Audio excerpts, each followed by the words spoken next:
Hello friends, आपका मेरे channel पर स्वागत है। आज हम जो है वो 13 चैप्टर स्टार्ट करते हैं। आपके 13 चैप्टर में जो है वो मतलब सम दिए गए हैं, तो आपको उनका अनुपात बताना है। किसी में मतलब आपकी बोतलें बताई गई है कि कितनी इतने घंटे में भरती है, तो इतने घंटे में कितनी भरेगी, मतलब इस तरह के सम है आपके, आपको वो सॉल्व करने हैं। तो चलिए आज हम शुरू करते हैं 13.1 और इसमें आपको अनुपात बताना है। मैं आपको इसके बारे में थोड़ा कुछ पहले बता देती हूँ। मतलब मान लीजिए आपको इस तरह से कुछ दिया होगा सारणी में, या तो फिर आपको लिख के दिया होगा, आप उसकी जो है वो सारणी बना लीजिएगा इस तरह से। और उसके जो मतलब ऊपर वाला पार्ट होगा वो x1 होगा, मतलब t1 होगा, और नीचे वाला पार्ट होगा वो a1। तो जैसे ये t2, ये a2, ये t3, a3 और t4 और a4। मतलब इस तरह से आपके कितने भी हो सकते हैं आगे भी, मतलब इस तरह से आप उनकी जो है वो सारणी बना लेंगे। जब आपको उनका अनुपात निकालना होगा तो वो t1 बाय a1 जो है वो इक्वल होगा t2 बाय a2 के। इसका मतलब क्या है कि जो t1 है, मतलब आप t1 बाय a1 जो है वो आपका किसके इक्वल होगा, t2 बाय a2 के इक्वल। तो चलिए देखिए, आपके इस तरह से दिए गए हैं, तो हमें इसका पार्किंग का शुल्क बताना है कि समान है या नहीं है। तो आप कैसे बताएंगे, देखिए मैंने आपको बताया था, अगर आपको अनुपात निकालना हो तो आप कैसे निकालेंगे। t1 और अनुपात t2 जो है वो किसके इक्वल होगा, a1 अनुपात a2 के। t2 अनुपात t3 किसके इक्वल होगा, a2 अनुपात a3 के। और t3 अनुपात t4 किसके इक्वल होगा, a3 अनुपात a4 के। ठीक है, अब देखिए t1 आपका ये जो है आपके मैंने बताया था, ऊपर वाले जो होंगे वो t1 से डिनोट किए जाएंगे, और ये आपके a1 a2 a3 a4 इससे डिनोट किए जाएंगे। तो देखिए t1 अनुपात t2 यानी कि 4 का अनुपात 8 के इक्वल किसके इक्वल होना चाहिए, a1 अनुपात a2 यानी कि 60 अनुपात 100 इनके इक्वल होना चाहिए। फिर t2, फिर देखिए 8 अनुपात 12 जो है वो हमारा किसके इक्वल होगा, 100 अनुपात 140।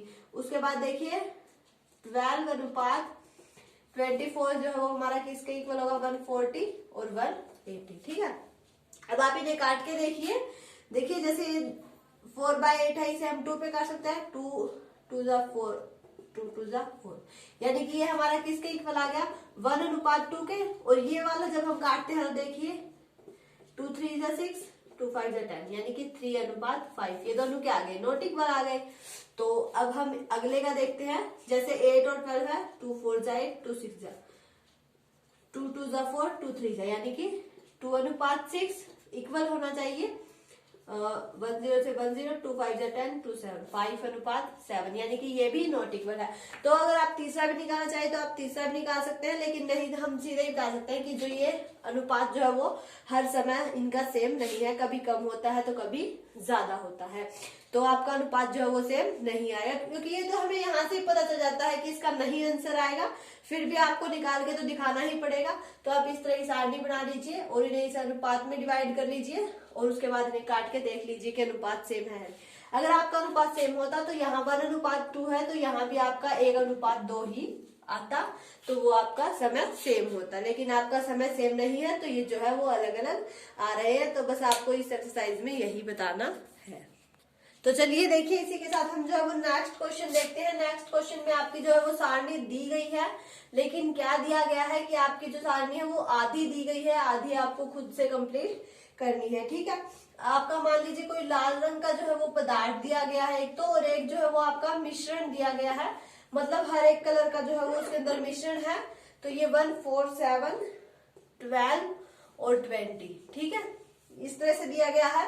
और नीचे वाला आपका सिर्फ 8 है, बाकी सारे आपके डब्बे खाली है। अब आपको क्या बताना है कि इनमें जो है वो क्या आएगा, ये हमें बताना है।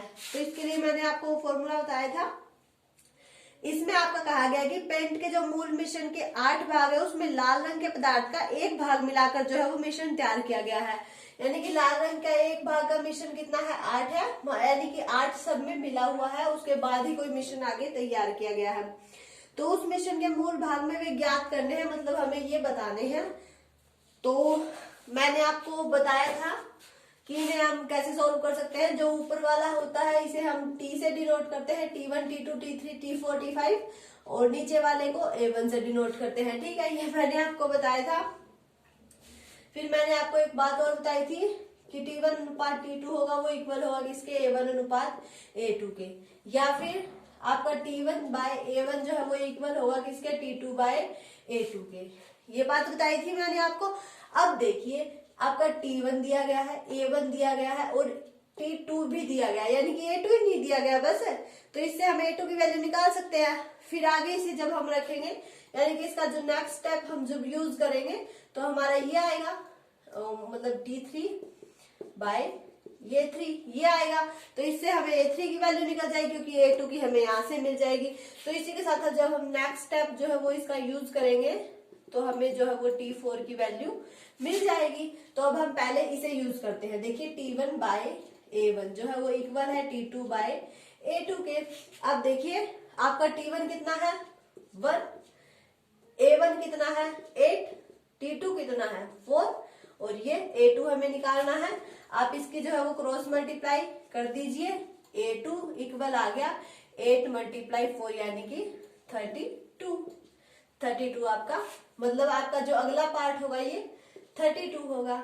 अब इसके बाद हम नेक्स्ट निकालते हैं, यानी कि ये वाला ट्राई करते हैं। तो आपका T2 देखिए, T2 आपका ये आ गया, मतलब A2 आपका ये आ गया, T2 आपका ये है 4 और A2 आपका ये आ गया 32 इक्वल होगा T3 यानी कि 7 और बाय A3 हमारा निकलेगा। तो यहां से देखिए 4 A3 इक्वल हो जाएगा 32 मल्टीप्लाई 7। तो A3 जो है वो आपका इक्वल हो जाएगा 32 मल्टीप्लाई 7 बाय 4। 4 8 जा 32, 8 7 जा 56, यानी कि ये आपका कितना आ गया 56 आ गया। तो इस तरह से हमने A3 की वैल्यू भी निकाल दी। इसी तरह से हम A4 की वैल्यू निकाल देते हैं यहां से। T3 हमारा कितना है 7, A3 हमारा कितना आ गया 56 इक्वल होगा 12 बाय A4। तो देखिए 7 8 56, इसे हम ऐसे भी काट सकते हैं। तो A4 जो है वो हमारा इक्वल आ गया 12 मल्टीप्लाई 8 यानी कि 96। तो आपका यहाँ पर कितना आ गया 96 आ गया।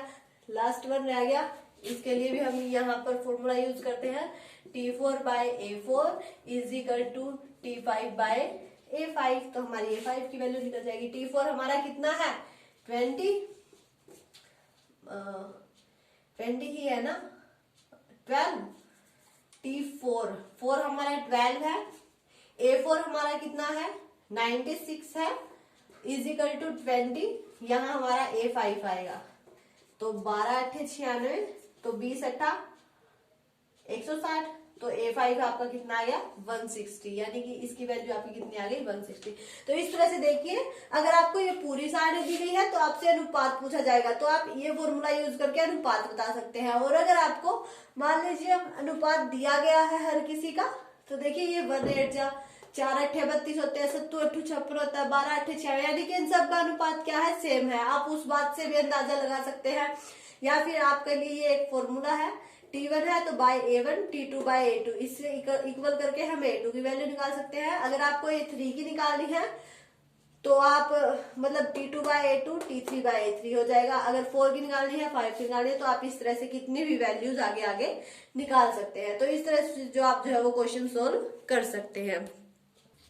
अब जैसे देखिए आपका जो नेक्स्ट क्वेश्चन दिया गया वो ये दिया गया कि प्रश्न 2 में यदि लाल रंग के पदार्थ के एक भाग के लिए 75 ml मूल मिश्रण की आवश्यकता है तो मूल मिश्रण के 1800 ml में हमें कितने लाल रंग का पदार्थ जो है वो मिलाना चाहिए। ठीक है, ये आपको जो है वो इसमें बताना है। तो आप ये कैसे बताएंगे, देखिए मैं आपको बताती हूँ। इसने कहा है, मतलब भाग 1 में हमने देखा कि जो लाल रंग का एक भाग है उसके लिए 75 ml मूल मिश्रण की आवश्यकता है। तो आप ये लिख लीजिए, एक भाग के लिए मूल मिश्रण की आवश्यकता। ठीक है,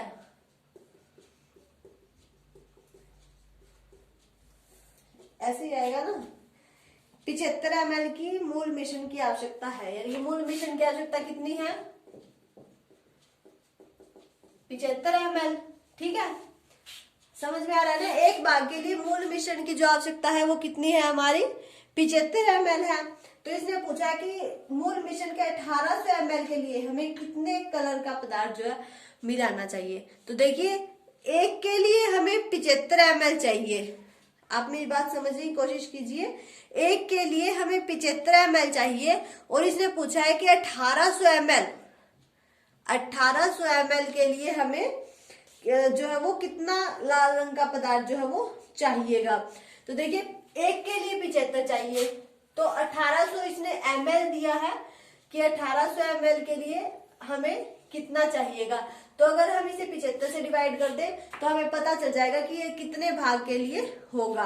तो देखिए इसे डिवाइड करने से हमें मिलता है 5 और ठीक है, और 5 3 जा 15, 5 6 जा 15, 15 दूनी 30, 15 24। तो देखिए आपका ये आ गया 24, यानी कि जो है वो 24 ml आपका जो है वो आंसर हो जाएगा। 24 भाग, सॉरी ml नहीं, 24 भाग। यानी कि देखिए एक भाग के लिए अगर आपको 75 ml की आवश्यकता है तो इसने पूछा है कि 1800 ml के लिए आपको कितने भाग की आवश्यकता होगी।